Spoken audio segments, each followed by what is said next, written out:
edu.insight में आप सभी का स्वागत है। आज हम बात करने वाले हैं मौर्योत्तर युग में शिल्प, व्यापार और नगर की स्थिति के बारे में। शकों, कुषाणों, सातवाहनों और प्रथम तमिल राज्यों का युग प्राचीन भारत के शिल्प और वाणिज्य के इतिहास में चरम उत्कर्ष का काल माना जाता है।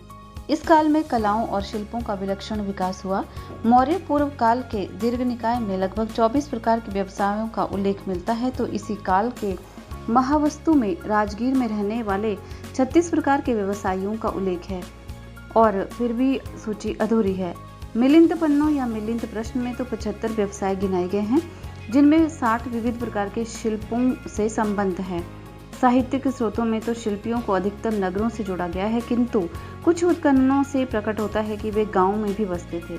तेलंगाना स्थित करीमनगर के एक गांव में बढ़ई, लोहार, सोनार, कुम्हार आदि अलग अलग टोलों में रहते थे और कृषि मजदूर और अन्य मजदूर एक दूसरे छोर पर बसते थे।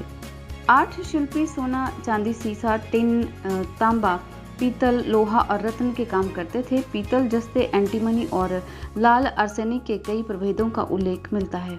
अनेक उत्खनन स्थलों पर कुषाण और सातवाहन कालीन स्तरों में लौह शिल्प की वस्तुएं अधिकाधिक संख्या में मिली है, परंतु इस विषय में आंध्र प्रदेश का तेलंगाना सबसे अधिक समृद्ध प्रतीत होता है। इस क्षेत्र के करीमनगर और नालगोंडा जिलों में हथियारों के अलावा तराजू की डंडी, मूठ वाले फावड़े और कुल्हाड़ियां, हंसिया, फाल, उस्तरा और करचूल आदि लोहे की वस्तुएं मिली हैं।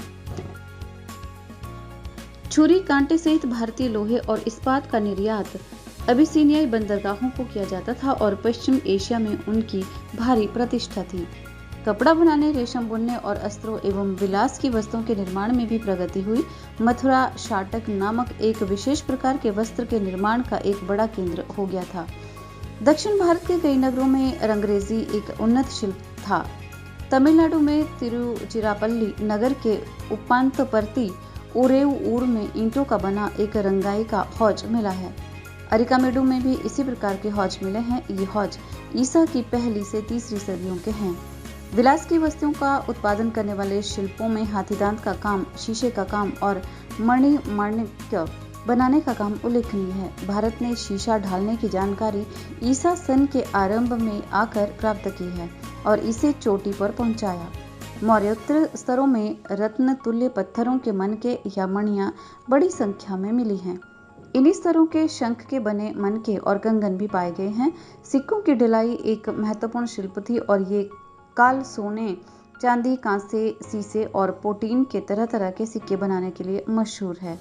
इस नगर हस्तशिल्पों के साथ साथ पक्की मिट्टी की सुंदर सुंदर मूर्तिकाएं यानी कि टेराकोटास भी बनती थी। इस प्रसंग में नालगोंडा जिले के येल्लशवरम का नाम विशेष रूप से लिया जाता है, जहां मूर्तिकाएं और उनके निर्माण के सांचे सबसे अधिक संख्या में मिले हैं। मूर्तिकाएं और उनके सांचे हैदराबाद से लगभग 65 किलोमीटर की दूरी पर कोंडापुर में भी पाए गए हैं। शिल्पी लोग आपस में संगठित होते थे, जिनके संगठन का नाम श्रेणी था। इस काल की सबसे भारी आर्थिक घटना थी भारत और पूर्वी रोम साम्राज्य के बीच फलता फूलता व्यापार। आरंभ में यह व्यापार अधिकतर स्थल मार्ग से होता था। ईसा पूर्व पहली सदी के शकों, पार्थियनों और कुषाणों के संचार के कारण स्थल मार्ग से व्यापार करना संकटापन्न हो गया था। यद्यपि ईरान के पार्थियन लोग भारत से लोहा और इस्पात का निर्यात करते थे, लेकिन वे ईरान के और भी पश्चिमी इलाकों के साथ भारत के व्यापार में बाधा डालते थे। परंतु ईसा की पहली सदी के व्यापार मुख्यतः समुद्री मार्ग से होने लगा। पश्चिमी समुद्र तट पर भड़ौच और सोपारा और पूर्वी तट पर अरिकामेडु और ताम्रलिप्ति मुख्य व्यापारिक बंदरगाह थे। इन सभी बंदरगाहों में भड़ौच सबसे महत्वपूर्ण और उन्नतिशील माना जाता था। वहां सातवाहन राज्य के उत्पाद तो पहुंचते ही थे।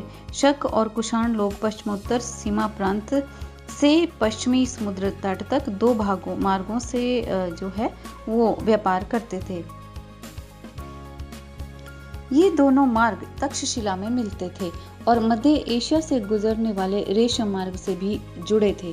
और अगर हम बात करें विदेशी व्यापार की, तो भारत और रोम के बीच व्यापार तो भारी मात्रा में चला, लेकिन इस व्यापार में साधारण लोगों के रोजमर्रा के काम की चीजें शामिल नहीं थी। बाजार में विलास की वस्तुएं खूब चलती थी, जिन्हें कभी कभी अभिजात वर्गीय आवश्यकता की वस्तुएं माना जाता है। रोम वालों ने सबसे पहले देश के सुदूर दक्षिणी हिस्से से व्यापार आरंभ किया, इसीलिए उनके सबसे पहले के सिक्के तमिल राज्यों में मिले हैं, जो राज्य क्षेत्र के बाहर हैं। रोम वाले मुख्यतः मसालों का आयात करते थे, जिनके लिए राज्य क्षेत्र के बाहर के हैं। दक्षिण भारत इसके लिए ज़्यादातर मशहूर था। वे मध्य और दक्षिण भारत से मलमल, मोती, रत्न और माणिक्य का आयात करते थे। लोहे की वस्तुएं, खासकर बर्तन, रोम साम्राज्य में भेजी जाने वाली महत्वपूर्ण वस्तुएं थी। मोती, हाथीदांत, रत्न विलास की वस्तुएं मानी जाती थी, किंतु पौधों और उनसे संबंधित सामान लोगों की धार्मिक और अंतिम संस्कार विषयक, पाक संबंधी और औषधीय आवश्यकताओं की पूर्ति करते थे। पाकशाला के बर्तन भी आयात में शामिल रहे होंगे। छुरी कांटे का प्रयोग उच्च वर्ग के लोगों में शायद महत्वपूर्ण स्थान रखता होगा। रेशम चीन से सीधे रोमन साम्राज्य को अफगानिस्तान और ईरान से गुजरने वाले रेशम मार्ग से भेजा जाता था। कभी कभी चीन से रेशम भारत के पूर्वी समुद्र तट होते हुए भी भारत आता था, तब वह यहाँ से पश्चिम को जाता था। बदले में रोमन लोग भारत को शराब के दोहते, कलश और मिट्टी के अन्य प्रकार के पात्र भेजते थे। ये वस्तुएं पश्चिमी बंगाल के तामलुक, पांडिचेरी के निकट के अरिकामेडु और दक्षिण भारत के कई अन्य स्थानों में खुदाई में मिली हैं। जब 115 ईस्वी में मेसोपोटामिया को जीतकर रोम का प्रांत बना लिया गया, तब इस व्यापार को और सहूलियत मिली। व्यापार और विजय के फलस्वरूप रोमन वस्तुएं अफगानिस्तान और पश्चिमोत्तर भारत में पहुंची। काबुल से 72 किलोमीटर उत्तर बेग्राम में इटली, मिस्र और सीरिया में बने शीशे के बड़े बड़े मर्तबान मिले हैं। यहाँ कटोरे, कांसे का घोड़ा, इस्पात का पैमाना, पश्चिमी बाट, कांसे की छोटी छोटी यूनानी रोमन मूर्तियाँ, सुराहियाँ और सिलखड़ी के अन्य पात्र भी मिले हैं। सिरकप से तक्षशिला में, जिसकी पहचान पाकिस्तान के पश्चिमोत्तर सीमा प्रांत के आधुनिक सिरकप से की गई है, यूनानी रोमन कांस्य मूर्तियों के उत्कृष्ट नमूने मिले हैं। हमें चांदी के गहने, कुछ कांस्य पात्र, एक कलश और रोमन सम्राट तिबेरियस के कुछ सिक्के भी मिले हैं, परंतु अरेटाइन मृदभांड जो दक्षिण भारत में आमतौर पर पाए जाते थे, वे मध्य भारत या पश्चिमी भारत या फिर अफगानिस्तान में नहीं मिलते। रोम से भारत आई वस्तुओं में सबसे महत्व के हैं ढेर सारे रोमन सिक्के, जो प्रायः सोने और चांदी के हैं। समूचे उपमहाद्वीप में लगभग 150 ऐसे सिक्के प्रकाश में आए हैं और इनमें अधिकतर विंध्य के दक्षिण में पाए गए हैं। इससे ये समझ में आ जाता है कि रोमन लेखक प्लिनी ने 77 ईस्वी में लैटिन में लिखे नेचुरल हिस्ट्री नामक अपने विवरण में दुख भरे शब्दों में क्यों कहा है कि भारत के साथ व्यापार करके रोम अपने स्वर्ण भंडार लुटाता जा रहा है। इस कथन में कुछ अतिशयोक्ति नहीं है। उत्तर में हिंदू यूनानी शासकों ने कुछ एक स्वर्ण मुद्राएं जारी की थी, लेकिन कुषाणों ने काफी संख्या में स्वर्ण मुद्राएं चलाई। कुषाण संभवतः मध्य एशिया से सोना प्राप्त करते थे। उन्हें ये सोना या तो कर्नाटक से मिला होगा या फिर दक्षिण बिहार की ढाल भूम स्वर्ण खानों से, जो बाद में उनके अधिकार में आ गई थी। रोम से संपर्क के फलस्वरूप कुषाणों ने दिनार सदृश स्वर्ण मुद्राएं जारी की, जो गुप्तों के शासनकाल में खूब प्रचलित हुई, परंतु स्वर्ण मुद्राओं का प्रयोग रोजमर्रे के लेन देन में नहीं होता होगा, बल्कि ये लेन देन सीसे, पुटीन या तांबे के सिक्कों से चलते थे। कुषाणों ने उत्तर और पश्चिमोत्तर भारत में तांबे के सिक्के सबसे अधिक संख्या में जारी किए थे। तांबे और कांसे के सिक्के भारी मात्रा में कई देशों, राजवंशों ने भी जारी किए हैं, जैसे मध्य भारत में राज करने वाले नाग, पूर्वी राजस्थान पर और हरियाणा, पंजाब और उत्तर प्रदेश के संलग्न क्षेत्रों पर शासन करने वाले यौधेय और कौशांबी, मथुरा, अवंती और अहिच्छत्र, जो कि उत्तर प्रदेश का बरेली वाला जिला है, में राज करने वाले यौधेय इनमें महत्वपूर्ण स्थान रखते हैं। और अगर हम बात करें मुख्य शहरी बस्तियों की, जो कि ज़्यादातर उद्योग और व्यापार के कारण विकसित हुई, शिल्प और वाणिज्य में बढ़त और मुद्रा के अधिकाधिक प्रयोग के परिणामस्वरूप इस काल में अनेकानेक नगरों की भी वृद्धि हुई। वैशाली, पाटलिपुत्र, वाराणसी, कौशांबी, श्रावस्ती, हस्तिनापुर, मथुरा, इंद्रप्रस्थ, जिसे कि नई दिल्ली का पुराना किला माना जाता है, इन सभी उत्तर भारतीय नगरों का उल्लेख साहित्यिक ग्रंथों में मिलता है और कुछ नगरों का वर्णन चीनी यात्रियों ने भी किया है। अधिकतर नगर ईसा की पहली और दूसरी सदियों में कुषाण काल में फले फूले, ऐसा उत्खननों के आधार पर कहा जा सकता है, क्योंकि उत्खननों से कुषाण युग की उत्कृष्टतम संरचनाएं प्रकट हुई हैं।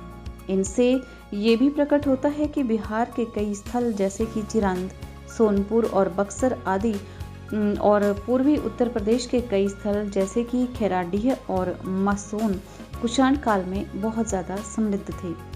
इसी उत्तर प्रदेश में इलाहाबाद के पास श्रृंगवेरपुर, सोहगौर काल भीटा और कौशाम्बी, और मेरठ और मुजफ्फरनगर जिलों में अतरंजी खेड़ा और कई अन्य स्थल कुषाण काल में उन्नति पर थे। सबसे महत्वपूर्ण नगर उज्जैन था, क्योंकि यहाँ दो बड़े मार्ग मिलते थे, एक कौशाम्बी से आने वाला और दूसरा मथुरा से। इसका महत्वपूर्ण स्थान इसलिए भी था कि यहाँ से अगेट यानी कि गोमेद और कार्नेलियन, जिसे कि इंद्रगोप भी कहा जाता है, पत्थरों का निर्यात होता था। उत्खननों से ये भी मालूम होता है कि यहाँ 200 ईसा पूर्व के बाद मणि या मनके बनाने के लिए गोमेद, इंद्रगोप और सूर्यकांत यानी कि जैस्पर रत्नों का भी काम बड़े पैमाने पर होता था। ये संभव था क्योंकि शिप्रा नदी की तह शल के फांसों से ये पत्थर प्रचुर मात्रा में प्राप्त किए जा सकते थे। आज बस इतना ही। इसी तरह की जानकारियों को पाने के लिए आप जुड़े रहिए edu.insight के साथ।